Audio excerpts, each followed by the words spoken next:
Good evening.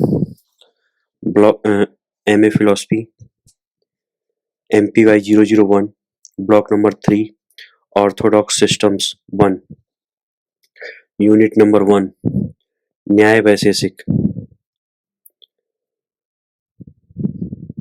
Objectives. After reading this unit, the students should be able to understand the orthodox system of Nyaya and Vaisheshika, elucidate the Nyaya theory of knowledge, discuss the Nyaya theory of causation, recognize Nyaya conception of God and proofs for the existence of God, be aware of the categories of Vaisheshika, appreciate the Vaisheshik theory of atomism, comprehend the Vaisheshik concept of bondage and liberation. Introduction. The Nyaya is the work of the great philosopher and great and sage Gautama. It is the realistic philosophy based mainly on logical grounds. It admits four separate sources of true knowledge: perception, pratyaksha, inference, anuman, comparison, upman, and testimony, Shabda, are the sources of the true knowledge. Perception is the direct knowledge of objects produced by their relation to our senses. Inference is the knowledge of objects not through perception but through the apprehension of some mark. Comparison is the knowledge of the relation between the name and things so named on the basis of a given description of their similarity to some familiar object. Testimony is the knowledge about anything derived from from the statements of authoritative persons. The objects of knowledge, according to the Nyaya, are the self, the body, the sense, and their objects: cognition, buddhi, mind, manas, activity, pravritti, mental defects, those rebirth, pratyabhav, the feeling of pleasure and pain, phala, suffering, dukha, and freedom from suffering, apvarga. The Nyaya seek to deliver the self from its bondage to the body, the senses, and the objects. It says that the self is distinct from the body and the mind. The body is only a composite substance made of matter. The mind is a subtle, indivisible, and eternal substance. It serves the soul as an instrument for the perception of psychic qualities like pleasure, pain, etc. It is therefore called an internal sense. The self Atman is another substance which is quite distinct from the mind and the body.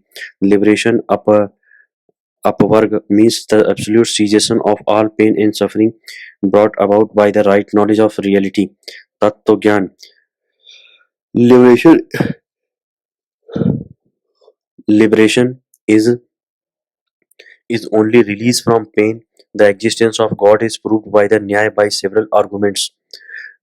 God is the ultimate cause of creation, maintenance, and destruction of the world. Nyaya did not create the world out of nothing, but out of eternal atoms, space, time, either ether, minds, and souls. The Vaisheshik system was founded by the philosopher and the sage Kanad. The Vaisheshik is allied to the Nyaya system and has the same end view, namely the liberation of the individual self. It brings all objects of knowledge, the whole world, under the seven categories of substance: dravya, quality, guna, action, karma, generality, the samanya, peculiarity, vishesh, the relation of inherence, samvaya, and non-existence abhava. A substance is the substratum of qualities and activities, but is different from both. A quality is that which exists in a substance and has itself no quality or activity.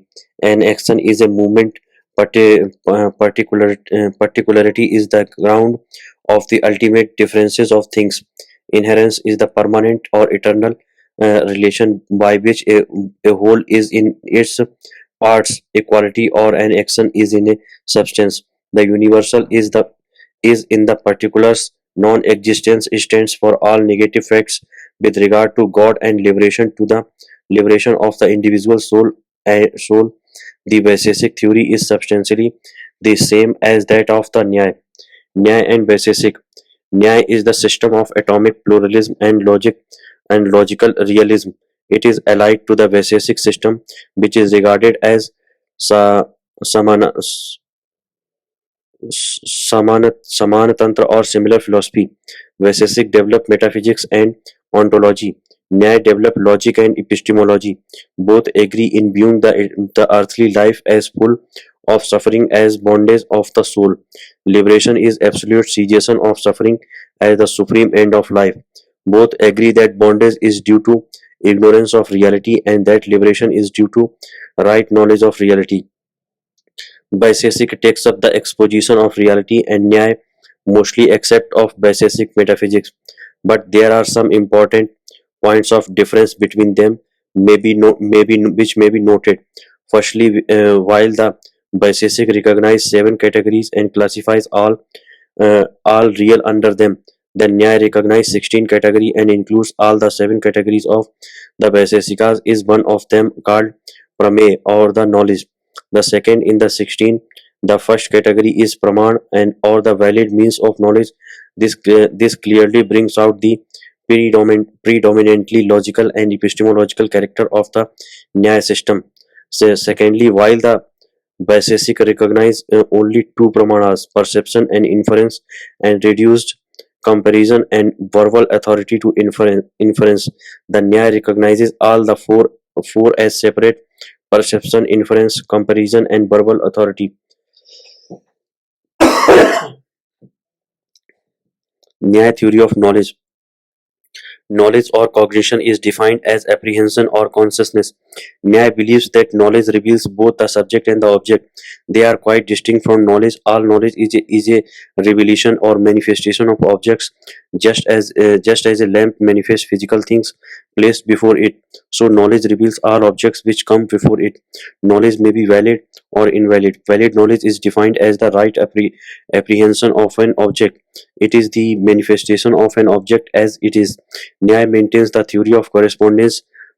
Para Pararth Pramanya. Knowledge in order to be valid must correspond to reality. Valid knowledge is produced by the four valid means of knowledge: perception, inference, comparison, and testimony. Invalid knowledge includes memory, smriti, doubt, uh, samsay, error, viparya, uh, and hypothetical reasoning tark. Memory is not valid because it is not present cognition but a represented one. The object remembered is not directly presented to the soul but only indirectly recalled. Doubt is uncertainty in cognition. Error is misapprehension as it does not correspond to the real object. Hypothetical reasoning is no real knowledge. Perception, inference, comparison, or analogy and verbal testimony are the four kind of valid knowledge. Let us consider them one by one. Sage Gautama defines perception as non-erroneous cognition, which is produced by the uh, intercourse of the sage organs with the objects. It is not associated with a name and which is well defined. Inference is defined as the cognition which presupposes some other cognition. Inference is mediate and indirect. Comparison defined as the knowledge of the relation between a word and its denotation. It is produced by the knowledge of resemblance or similarity. Verbal testimony is defined as the statement of a trustworthy person and consists in understanding its meaning. Nyaya theory of causation. Let us now consider the Nyaya theory of causation. A cause is defined as an unconditional and invariable antecedent of an effect. The same cause produces the same effect, and the same effect is produced by the same cause. Plurality of cause is ruled out. The first essential characteristics of the cause is its antecedents. The fact that is it should precede the effect. The second is its invariability. It must invariably precede the effect. The third is its unconditionality or necessity. It must conditionally precede the effect. Nyaya recognize five kind of accidental and antecedents which are not real causes. Firstly, the qualities of a cause, a mere accidental and antecedents. The color of a potter's staff is not the cause of a pot. Secondly, the cause of a cause or a remote cause is not unconditional. The potter's father is not the cause of a pot. Thirdly, the co-effect of a cause are themselves not causally related. The sound produced by the potter's staff is not the cause of a pot. So, it may invariably precede the pot. Night and day are not causally related. Fourthly, eternal substance like space are not unconditional antecedent. Fifthly, unnecessary things like the potter's S are not unconditional antecedents. Though the potter's S may be invariably present when the potter is making a pot, yet it is not the cause of the pot. The cause must be an unconditional and necessary antecedent. Nyaya emphasizes the sequence of view of causality. Cause and effect are never simultaneous. Plurality of cause is also wrong because causal relation is reciprocal. The same effect cannot be produced by another cause.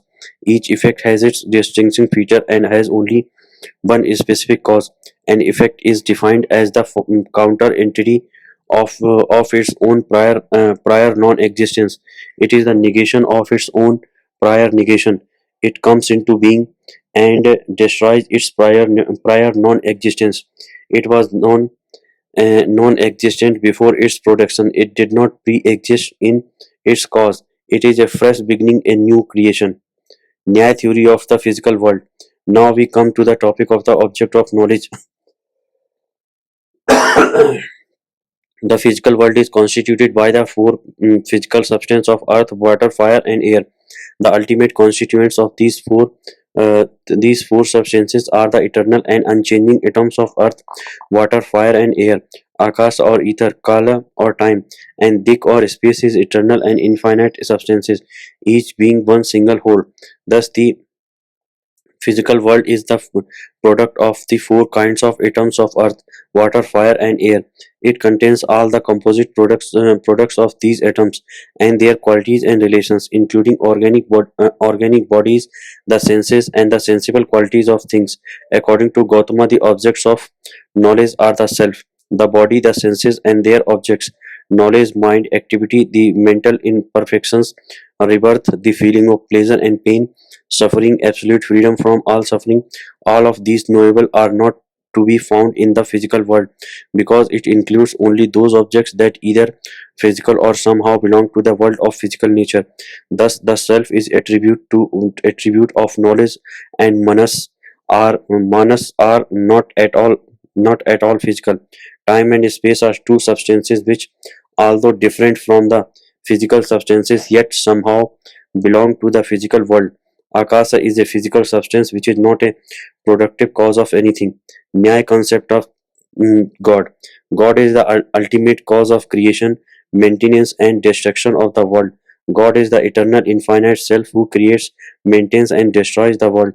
He does not create the world out of nothing, but out of eternal atoms, space, time, ether, mind, and souls. The creation of the world means the ordering of the eternal entities which are coexistent with God into a moral world in which individuals selves enjoy and suffer according to the merit and demerit of the actions, and all physical objects serve as means to the moral and spiritual end of our life. God is thus the creator of the world in the sense of being the first efficient cause of the world and not its material cause. He is also the preserver of the world and is so in so far as the world is kept in existence by the will of God. So also he is the destroyer who lets loose the forces of destruction when the uh, exigencies of the moral world require it. Then God is one, infinite and eternal. Since the world of space and time, minds and soul does not limit him, but is related to him as a body to the self which resides in it. He is omnipotent, although he is guided in his activities by moral considerations of the merit and demerit of human actions. He is omniscient in so far as he possesses right knowledge of all things and events. He has eternal consciousness as a power of direct and steadfast cognition of all objects. Eternal consciousness is only an inseparable attribute of God, not his very essence as maintained in the Advait Vedanta. He possesses to the full all the six perfections and is majestic, almighty, all glorious, infinitely beautiful, and possessed of infinite knowledge and perfect freedom from attachment. Just as God is the efficient cause of the world, so He is the directive cause of the actions of the living being. Nyaya gives the following argument to prove the existence of God. The world Number one, the world is an effect and hence it must have an efficient cause. This intelligent agent is God. The order, design, coordination between different phenomena comes from God. Number second, the atoms being essentially inactive cannot form the different combinations unless God gives motion to them. The unseen power, the Adrashta, requires the intelligence of God. Without God, it cannot supply motion to the atoms. Number third, the world is sustained by God's will. Unintelligent Adrashta cannot do this, and the world is destroyed by God's will. Number four, a word has a meaning and signifies an object. The power of words to signify their objects comes from God. Number five, God is the author of the infallible Veda. Number six, the Veda testifies to the existence of God. The Vedic sentences deal with moral injunctions and prohibitions. The Vedic commands are the divine commands. God is the creator and promulgator of the moral views. According to number eight, according to Nyaya, the magnitude of a dayat is not produced by the infi- infinitesimal magnitude of two atoms each, but why the number of the two atoms. Number one is directly perceived, but other numbers are conceptual creations. Numerical conception is Numerical conception is related to the mind of the perceiver. At the time of creation, the souls are unconscious, and the atoms and the unseen power and space, time, mind are all unconscious.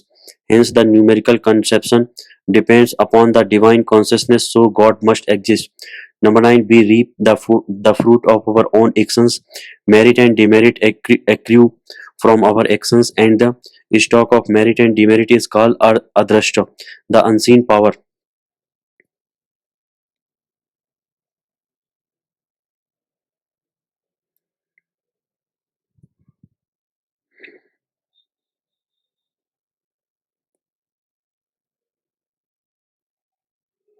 But in unseen power, being unintelligent needs the guidance of a supremely intelligent God.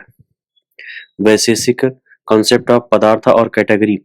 The Vaisheshik system is regarded as conductive to the study of all systems. Its main purpose is to deal with the category and to unfold its atomic pluralism. A category is called padartha and the entire universe is reduced to six or seven padarthas.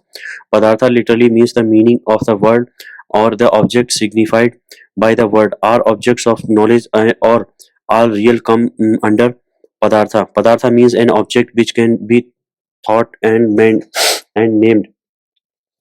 Originally, the Vaisheshik believed in the six categories, and the seventh, that of abhava or negation, was adopted later. Though Kanad himself speaks of abhava, yet he does not give it the status of a category to which it is raised only by the later Vaisheshikas.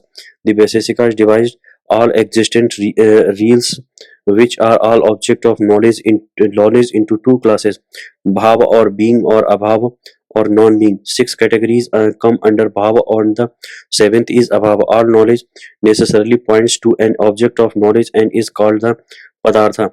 The seven padarthas are one, substance, द्रव्य. Number two, quality, गुण. Number तीन, activity, कर्म. Number तीन, generality, सामान्य.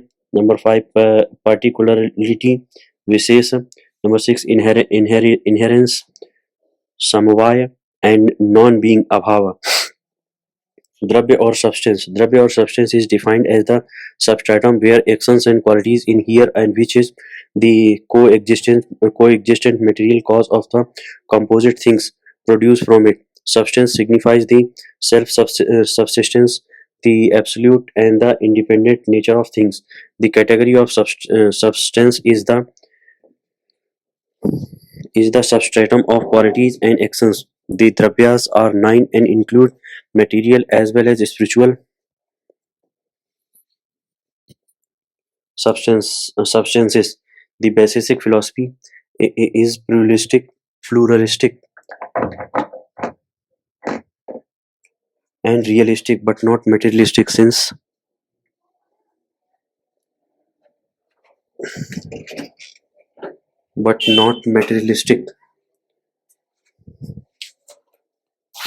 since it admits spiritual substance. The nine substances are: number one, earth, Prithvi; number two, water, up; number three, fire, Tejas; number four, air, Vayu; number five, ether, Akash; number six, time, Kal; number seven, space, Dik; number eight, spirit, Atman; and number nine, mind, Manas. Earth, water, fire, and air really signify not compound, transient objects made out of them, but the ultimate elements, the super sensible, eternal part, less unique atoms which are indivisible and infinite, uh, infinitesimal. Earth, water, fire, air, and ether are the five gross elements. These are manas are physical. Soul is spiritual. Time and space are objective and not subjective form of experience. Ether, space, time, and soul are all are pervading and eternal. Atoms, mind, and souls are infinite in number. Ether, space, and time are not are one each. Guna or quality. The second category is guna or quality. Unlike substance, it cannot exist independently by itself and possesses no quality or action. It inheres in a substance and depends for its existence on the substance, and is not a constitutive cause of anything. It is called an independent reality because it can be conceived, thought, and named independent of a substance where it inheres. The quality are therefore called objective entities. They are not necessarily eternal. They include both material and mental qualities. They are a static and permanent feature of the substance whole, action of a dynamic and transient feature of a substance. A quality therefore is different from both substance and action. Qualities includes material and spiritual properties. Smell is the quality of earth, taste of water, cool color of fire, touch of air, and sound of ether. Cognition, pleasure, pain, desire, aversion, volition are the mental qualities which inhere in the self. Karma or action. The third category is karma or action. Like quality, it belongs to and inheres in a substance and cannot exist separately from it. But while a quality is a static and permanent feature of a substance, an action is a dynamic and transient feature of it. Unlike a quality, an action is the cause of conjunction and disjunction. Action is said to be of five kinds. Number one, upward movement. Number two, downward movement. Number three, contraction movement. Number four, expansion, and five, locomotion. Number four, सामान्य or generality. The fourth category is सामान्य or generality. सामान्य is generality in class, concept, class essence, and universal. It is the common character of the things which fall under the same class. The universal reside in substances, qualities, and actions. They are of two kinds, higher and lower. The higher generality is that of being. It includes everything, and itself is not included in anything. Every other generality is lower because it covers a limited number of things and cannot cover all things. A universal cannot subsist in another universal. Otherwise, an individual may be a man, a cow, and a horse, and a horse at the same time. Visa or particularity. The fifth category is visa and or particularity. It enables us to perceive things as different and from one another. Every individual is a particular, a single, and a unique thing, different from all other. It has got a unique of its own, which constitute its particularity. It is opposed to generality. Generality is inclusive, particularity is exclusive. Generality forms a basis of assimilation, particularity forms the basis of discrimination. It is very important to remember that the composite object of this world, which we generally call particular objects, are not real particular. Samanyavad or inherence.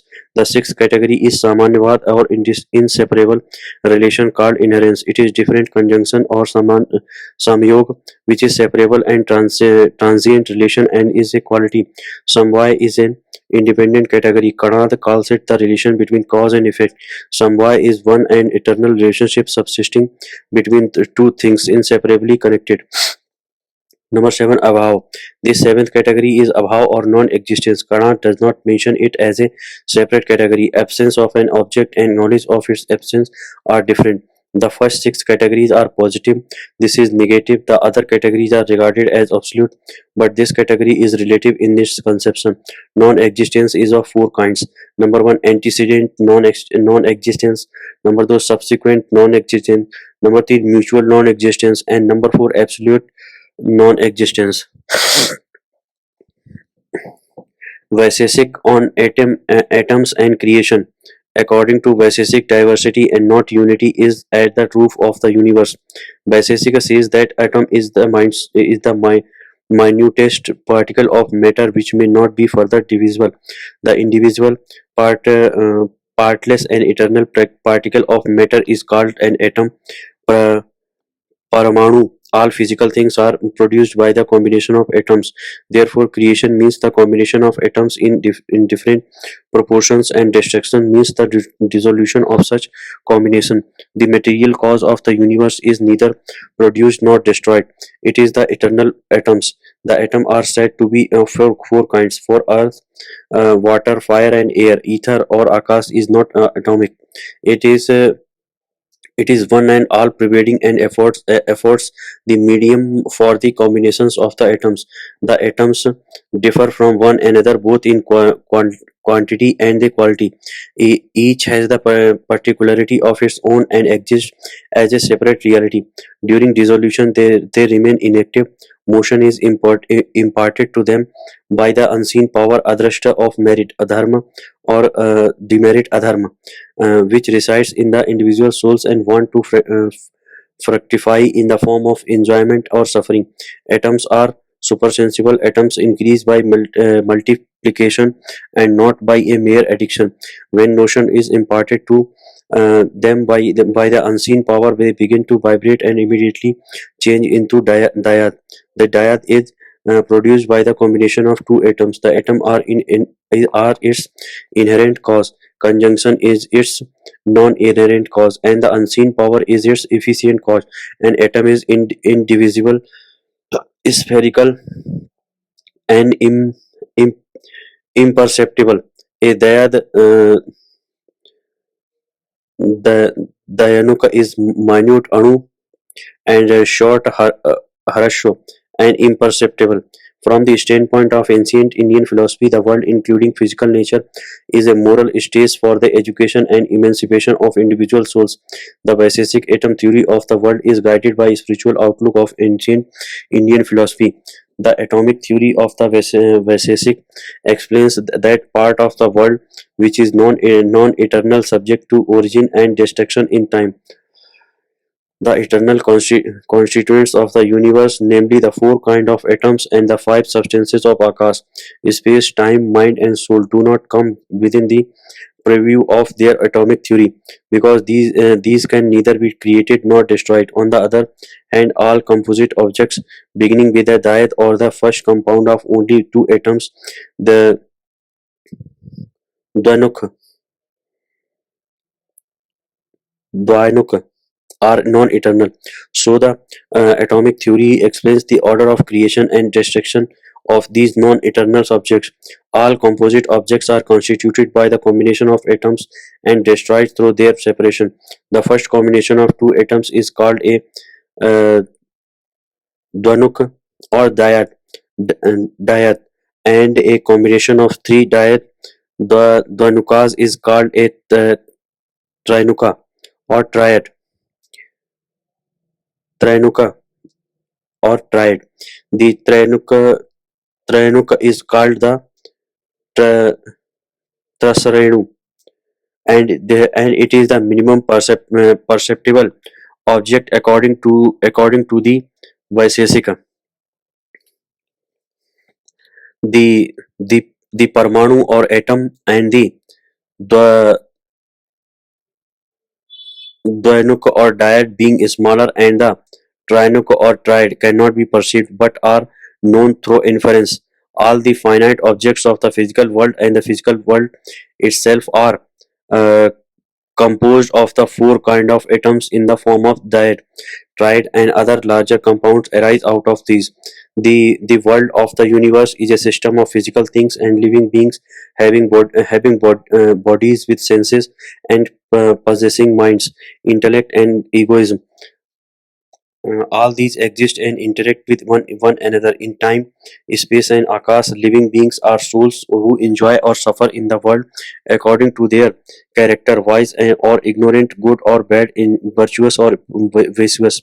The order of the world is on the whole a moral order in which the life and destiny of all individual selves are governed not only by the physical laws of time and space but also by the universal moral law of karma.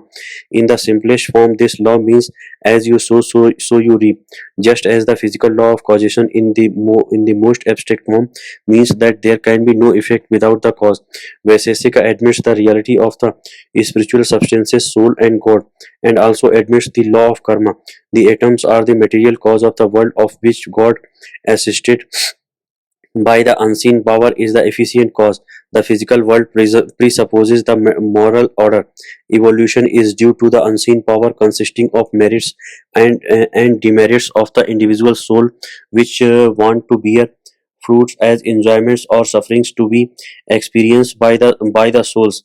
Keeping in view this moral order of the universe, the basic explains the process of creation and destruction of the world as follows. The starting point of the process of creation or destruction is the will of the Supreme Lord Maheswara, who is the ruler of the whole universe. The Lord conceives He will to create a universe in which individual beings may get their proper share of the experience of pleasure and plain according to their desert. The word being beginningless, anadi, we cannot speak of the first creation of the world. In truth, every creation is preceded by some order of creation. To create is to destroy an existing order of things and usher in a new order. Hence, it is that God's creative will has reference to the stock of merit and demerit acts with soul, endowed with the creative function of adrashta, the first set in motion and atoms acquired by individual soul in a previous life lived in some other worlds. When God thus wills to create the world, the unseen forces of moral desert in the eternal individual souls begin to function in a direction of creation and the active life of experiences, and it is the content of air out of the combination of air atoms in the form of dyad and triad arises the gross physical element of air, and it exists as an in incessa- incessantly vibrating medium in the eternal akash. Then in a similar way there is motion in the atoms of water and the creation of the gross element of water which exists in the air and is moved by it. Next, the atoms of earth are set in motion in a similar way and compose the gross element of earth which exists in the vast expanse of the gross elemental water. Then from the atoms of light arises in a similar way the gross element of light and exists with its luminosity in the gross water. After this and by the mere thought of God, there appears the embryo of the world out of the atoms of light and earth. God animates that great embryo with Brahma, the world soul, who is endowed with supreme wisdom, detachment, and excellence. To Brahma, God entrusts the work of creation in its concrete details and with the proper adjustment between merit and demerit on the one hand and happiness and misery on the other. The created world runs its course for many years, but it cannot continue to exist and endure for all time to come. Just as after the stress and stray of the day's work, God allows us rest at night. So, after the trials and tribulations of many lives in one created world, God provides a way of escape from suffering from all living beings for some time. This is done by Him through the destruction of the world. So the period of creation is followed by the state of destruction. The process of the world's dissolution is as follows. When it is the course of time, Brahma, the world soul, gives up his body like other souls. There appear in Maheshwara, or the Supreme Lord, a desire to destroy the world. With this, the creative adrashta or unseen moral agency in living beings is counteracted by the corresponding destructive adrashta, and ceases to function for the active life of experience. It is in contact with such soul in which the destructive others being to operate, that there is motion in the constituent atoms of their body and senses. On account of this motion, there is disjunction of the atoms and consequent disintegration of the body and the senses. The body, with the senses being thus destroyed, what remains are only the atoms in their isolation. So also there is motion in the constituent atoms of the elemental earth, and is its consequent destruction through the cessation of their conjunction. In this way, there is the destruction of physical elements of earth, water, light, and air, one after the other. Thus, these four physical elements and all bodies and sense organs are disintegrated and destroyed. What remains are the four kinds of atoms of earth, water, light, and air in their isolation, and the eternal substances of akasa, time, apace, mind, and soul, with their stock of merit, demerit, and past impressions. It will be observed here that while in the order of destruction, earth compounds come first, then those of water, light, and air in succession. In the order of creation, air compounds come first, water compounds next, and then those of the great earth and light appears in succession. Vaisheshika concept of bondage and liberation. The Vaisheshik regards bondage as due to ignorance and liberation as due to knowledge. The soul, due to ignorance, performs actions lead to merit and demerit. They are due to attachment or aversion, and aim at obtaining pleasure or avoiding pain. The merits and demerits of the individual soul make up the unseen moral power, the adrashta. According to the law of karma, one has to reap the fruit of actions one has performed, whether they are good or bad. According to the karmas one performed, this adashta, guided by God, imparts motion to the atoms and lead to creation for the sake of enjoyment or suffering of the individual souls.